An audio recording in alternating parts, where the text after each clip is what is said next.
The young geologist Isherwood is so absorbed in his work that he doesn't even notice his phone, which is ringing off the hook with calls from his mother. After filling out his journal, the guy packs what he needs and heads to the southern slope of the island in search of interesting rocks. But this time, the trip doesn't go smoothly. While examining some stones, the guy is attacked by a rattlesnake. Ish fails to call for help. The phone slips from his hands and gets lost between the rocks. He tries to extract the venom himself, but it turns out to be too toxic. He starts feeling worse and barely manages to crawl back home before collapsing onto his bed. Ish spends 3 weeks delirious. His arm swells up, and everything blurs before his eyes. One day, he hears someone enter his house, but no one comes to his aid. They decide the geologist is sick too. After 3 weeks, weak with thirst, Ish finally gets up. Regaining his senses, he decides to head into town to restock supplies and meet his parents, still unaware of what awaits him there. The first unpleasant surprise for Nash is a body lying in the supermarket parking lot. Upon inspecting it, he begins to realize that there are no living people around, and on an electronic billboard, he sees a message stating that the government has been dissolved and all survivors should hide from an unknown disease. Arriving at his parents' house, Nash sees that disaster struck there too.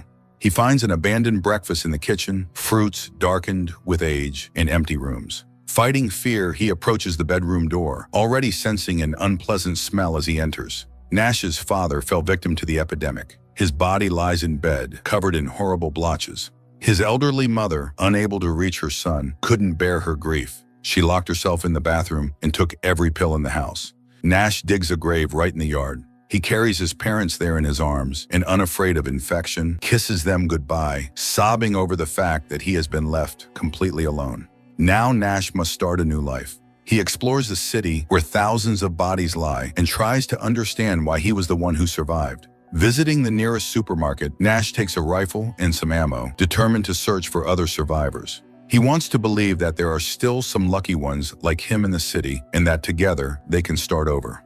At some point, Nash's nerves break down, but his will to live proves stronger and he continues on his path.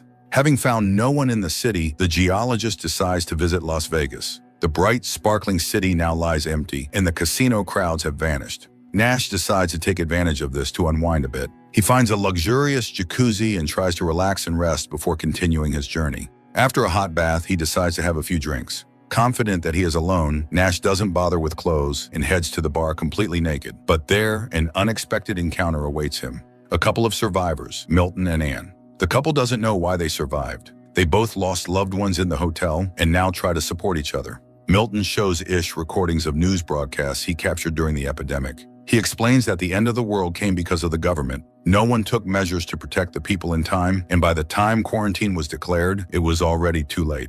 After talking with his new acquaintances, Ish sinks even deeper into depression.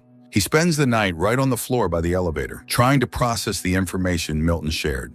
In the morning, Ish barely finds Milton and Anne. Full of energy, Ish imagines the three of them setting out to find other survivors and building a large community. But the couple has other plans. Milton prepares a delicious breakfast for everyone, and as a friendly atmosphere settles over the table, he tells Ish what they plan to do next. Milton and Anne intend to spend a few weeks in the hotel, eating delicious food, drinking expensive liquor, and enjoying each other's company. But once the supplies run out, the friends plan to follow their loved ones into death. Ish doesn't like this idea. He tries to talk Anne out of it, but when she refuses, he leaves the hotel. Already out on the street, he hears 2 gunshots and realizes that Milton and Anne have carried out their plan and are gone. Ish's nerves finally give out. The guy speeds up the car again, hoping it will crash and end his suffering, but suddenly a dog appears in front of the vehicle, and Ish barely manages to slam on the brakes.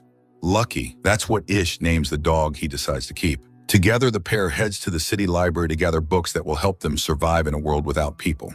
With the books and his new friend, Ish returns to his parents' house. It's hard for him to accept that there are no people left, but he understands he has only one option: to learn to live all over again. Thus passes the first year of lonely life. Ish gets used to it, but sometimes he feels so miserable that he falls into despair. But one day, everything changes. Lucky notices smoke rising above a house a couple of kilometers away. Without wasting time, Ish and Lucky rush toward the alive house. There, they are met by a tough young woman, Emma, who had taken over the house to rest for a while. At first, Emma treats the guests with caution, but after making sure they pose no threat, she invites Ish and Lucky inside.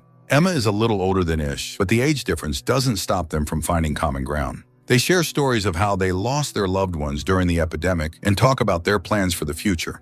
The pair spends the night in Emma's house, but in the morning, Ish convinces her to come with him. After inspecting the property, Emma admits that she likes the house and is willing to stay. The only thing that scares Emma is the rodents. She discovers spoiled food supplies, and the couple decides to head to the supermarket to gather everything they might need. From that day on, Ish and Emma start over. Now they are not just surviving, they are trying to make their life better. They learn hunting and fishing, gather mushrooms, and grow vegetables. Ish even allows Emma to trim his beard so he can look better despite the apocalypse. In addition, Ish decides to build a chicken coop to attract the hungry chickens that were left at his neighbors' farms, thinking about why they were the ones who survived.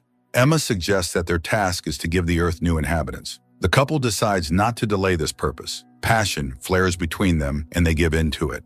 After their intimacy, Emma and Ish realize they will stay here together forever. And for that, they must take care of electricity, food, heating, and other comforts of civilization.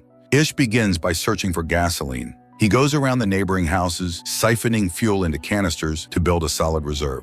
The rest of the time, Ish works on building a large solar panel that could power the house. But during the work, Ish falls from the roof and injures his leg. Emma takes care of her friend, but fears she won't be able to cope. She suggests that they go looking for other survivors. Emma admits that she feels lonely and bored here and realizes that she and Ish are not truly in love. They are together only because there is no one else. At night, Emma looks through old photos of her family and cries, trying to hide her sorrow from Ish. Moreover, Emma has other news for Ish. She shows him her rounded belly and tells him she is expecting a child. The news terrifies Ish because there are no doctors or hospitals around, but he understands there's no turning back. He will have to take care of Emma himself. Now Ish constantly studies medical books and gathers everything necessary for childbirth and childcare across the city. Life begins to improve, and Emma promises they will overcome all difficulties. In the second half of her pregnancy, Emma admits to Ish that she can no longer do without meat. The woman's appetite grows, and Ish has to find a way to solve this problem. It turns out to be a difficult task, but Ish succeeds. He finds a herd of cattle and captures one of the cows. To butcher the animal, the guy once again has to turn to his textbooks. Following the guidance of the books, Ish extracts the heart from his catch and proudly presents it to Emma. The house now has a stock of dried meat, which immediately attracts Lucky. To store it properly, they need a refrigerator, and just at that time, Ish finishes building the solar panel capable of handling heavy loads. But a new problem arises, one that even a fridge can't solve. Rats appear in the house. Emma warns Ish that they are in serious trouble. Hungry rats pose a real threat, and she turns out to be right. After a few days, the rodents surround the house, drawn by the scent of beef. Ish tries to distract the pests, but nothing works. Thousands of rats attempt to break into the house to get to the food. The couple uses every method they can think of to get rid of the uninvited guests, but it all proves useless. The rats attack Lucky, and Ish, risking his life, saves the dog, letting 100 aggressive rodents into the house. The couple hides in a room to tend to the dog and wait for morning. Ish hopes for a miracle, praying that they can somehow survive. At the same time, he fears the upcoming birth. What if Emma can't deliver the baby without medical help? But Emma confesses that she has experience. In her past life, she had 2 daughters, both taken from her by the epidemic. The universe hears Ish's pleas, and the miracle happens. Hungry stray cats appear on the streets and wipe out all the rats. Ish takes this as a good omen, and at that very moment, their child decides it's time to be born. Emma endures a difficult labor for several hours, but it becomes clear that Ish was right again. The baby won't be born without assistance. He has to recall everything he learned from the obstetric books and physically turn the baby during labor. A little girl is born, and the young parents name her Heather after Ish's mother. Holding his daughter in his arms, Ish feels overwhelming happiness and confesses his love to Emma. The little girl grows up, and the couple raises her in harmony with nature and love. Still, Emma misses human contact, and secretly from her husband, she writes their address in the center of the city, inviting any other survivors who might still be out there. The 6th year after the epidemic, having gathered fresh apples for his family, Ish drives home along a forest road. On his way, he encounters a wounded animal, and stepping out of the car to ease its suffering, he notices a girl in the forest thicket. He tries to catch up with her, but the child is wild and very frightened. Despite this, Ish manages to persuade the stranger to come with him. The girl climbs into the trailer, hides under a tarp, and behaves strangely, but at least she is safe. By this time, Ish's house is no longer empty. Besides Emma and their daughter Heather, they now have a son, Alex, and they have been joined by another surviving couple, Jorge and Marin. It is Marin who takes the girl under her care. She tries not to scare her, shows her that there is no danger in the house, and admits that she too had once been unhappy. While Marin looks after the girl, Ish and Jorge head into the forest to find out if her family is still out there. But what the men discover fills them with horror. It becomes clear that the girl had lived in terrible conditions and had suffered greatly. This is confirmed by a note Marin finds among the girl's belongings. The note reveals that the girl's name is Evie, and for several years she had been the victim of her father, who had lost his sanity. The note was written by Evie's mother. Sensing her end was near, she had helped her daughter escape. Ish and Emma have another child, a boy named Joey. He becomes Ish's pride and joy, and the man spends countless hours at the baby's crib, telling him about their strange new world. Throughout Joey's first year, Ish devotes all his time to his son, believing that their children will one day rebuild life on Earth. A year later, the warning tripwires alert them that intruders have breached their territory. Armed, Ish, Emma, and Jorge rush into the forest and discover a group of nomads. Jorge suspects that this might be Evie's family, come to reclaim her, but he is wrong. Ezra, Molly, and Jean don't know the girl. They came after seeing the address written in the city center. The trio is raising a son, Rafe, and this melts Ish's heart. Seeing the child, he lowers his weapon and allows the visitors inside. Molly explains that she had been a surgeon in Seattle, but after the epidemic, she was left alone. Meeting Jean and Ezra, she joined them, and now they live as a family, raising their young son. The family asks to be allowed to stay, but Ish doesn't like the idea. Emma, however, speaks up for the newcomers. She tells them that there is an empty house nearby where they can settle. That evening, Emma and Ish have a small argument over the guests, but Ish ultimately agrees to give them a chance. The very next day, the newcomers have an opportunity to prove themselves. Ish organizes an expedition into the city to find remaining canned goods and other useful supplies. Ish reminds everyone of the rules, and the group heads out. But while Ezra, Ish, and Jean search for food, Molly is the first to break the leader's order. She separates from the others and sneaks into a hospital. There, she barely escapes becoming prey to a feral dog, managing to defend herself and drive the predator away. Afterward, Molly breaks into a locked pharmacy cabinet and gets what she came for: medicine and antibiotics that will last them for years. In honor of the successful trip, everyone gathers around a campfire in the evening and has a wonderful time. Seeing this, Emma finally feels truly happy. She has a family, and there are people around her she can talk to. Marin's mood also changes. She had been cold to Jorge for years, but after everything he has done for her, she realizes he deserves her warmth.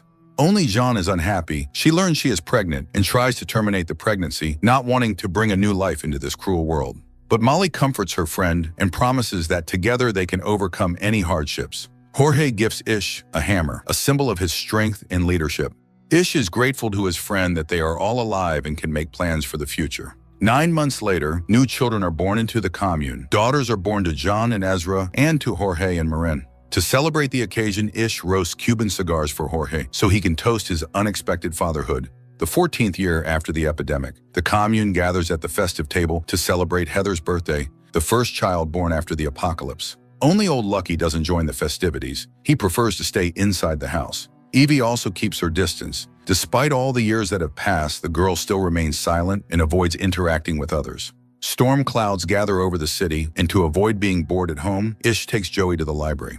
The man enjoys listening to his son's wise musings and watching him study different sciences. But by evening, they must return. The rain turns into a real hurricane, and Ish needs to ensure everyone's safety. The clan members are all accounted for, but Lucky disappears from the house. Ish goes outside, not caring about the rain, but he is too late to save his best friend.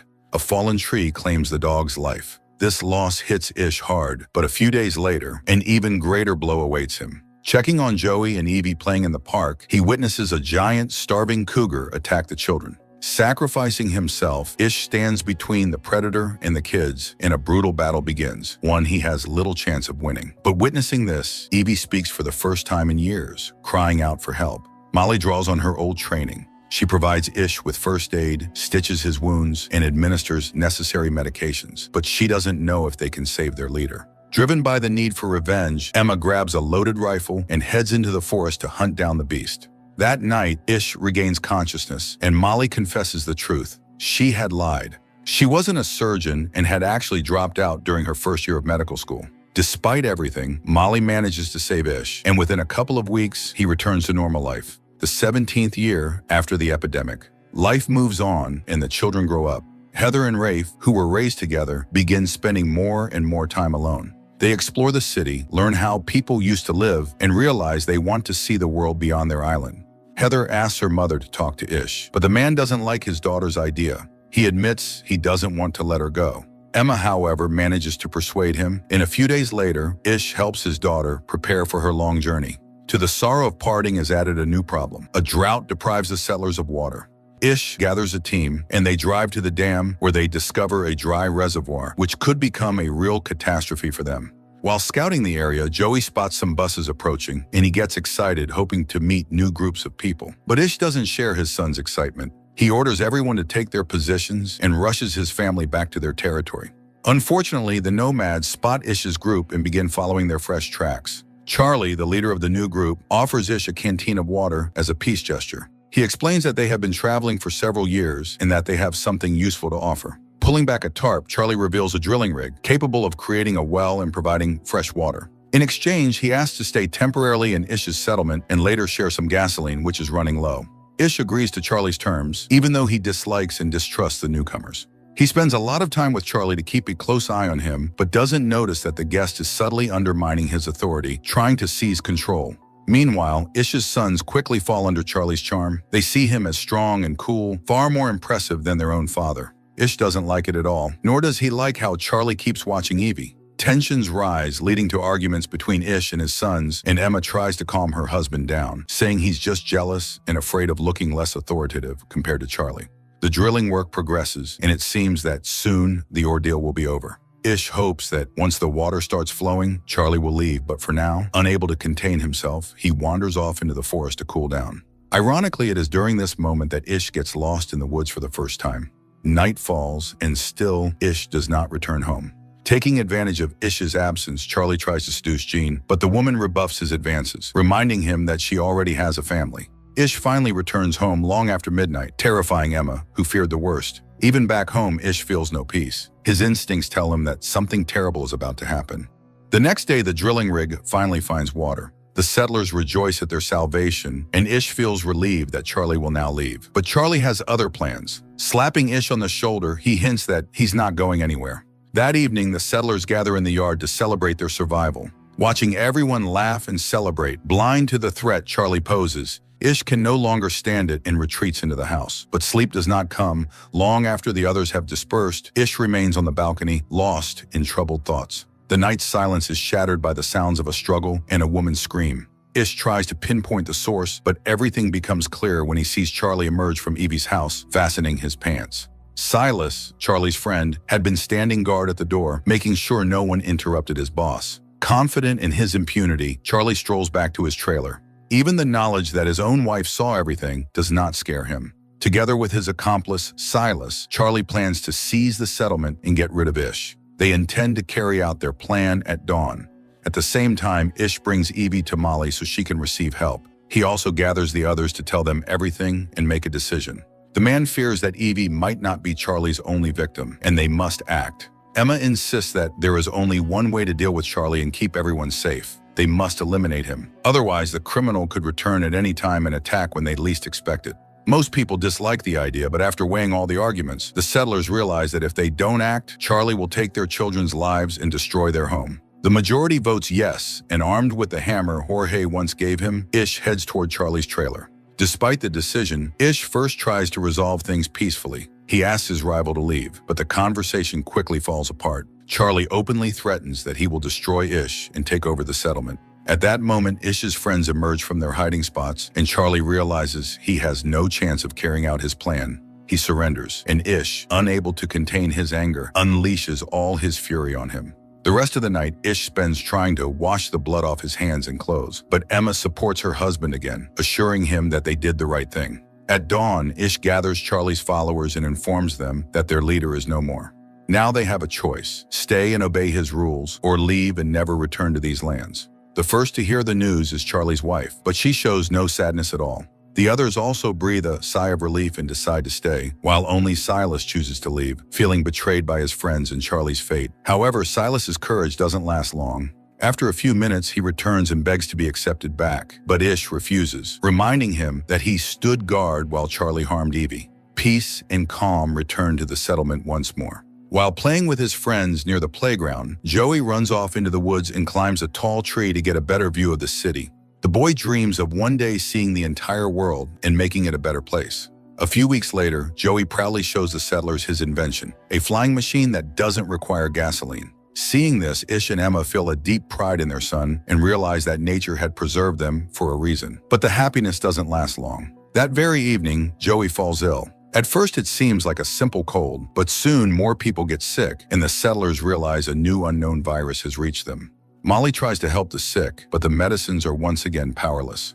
Other women who have so far managed to avoid infection join her efforts. All night, Ish sits by his son's bedside, fighting to lower his fever. He feels as if Charlie's ghost is nearby, demanding payment for the life Ish once took. Days pass, Joey remains bedridden, and when Heather returns to the settlement, she stays by her brother's side, unafraid of falling ill. But she comes back alone. Rafe didn't survive the journey, leaving Heather to return without him. In search of salvation, Ish heads to the abandoned part of the city. He sneaks into the largest hospital, gathers whatever medicine he can find, and stops by a tiny chapel to pray and beg God to save his son.